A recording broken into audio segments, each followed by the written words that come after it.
毕业了后，就家己住伫咧外口。拄开始的时阵，我感觉应该会真好耍，真趣味，因为我就介意家己保伫家己的厝迄款感觉。我嘛会轻足济迄款影片，可能是别人伫咧教讲厨房要安怎用。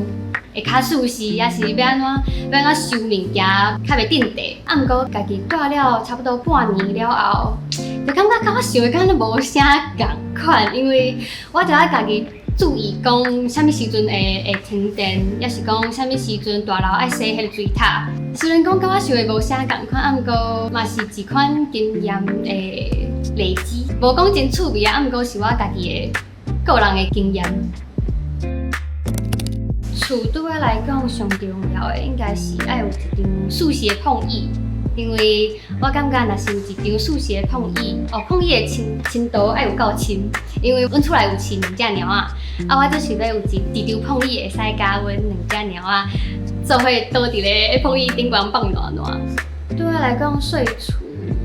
应该就是一个暂时的所在，暂时会当住的所在。因为我上大的梦想也是有一天会使买一间属于我家己的厝。因为若是我有家己的厝，我就毋免烦恼讲，若是契约到期了后，我后一个所在要搬去倒，也是后一个所在的空间敢有甲我想的同款。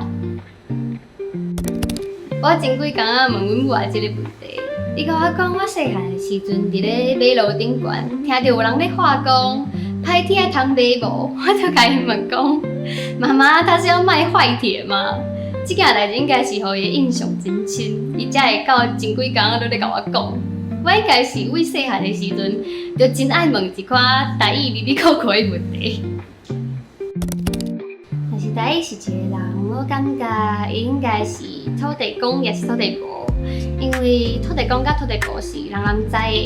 一个神明，就敢若亲像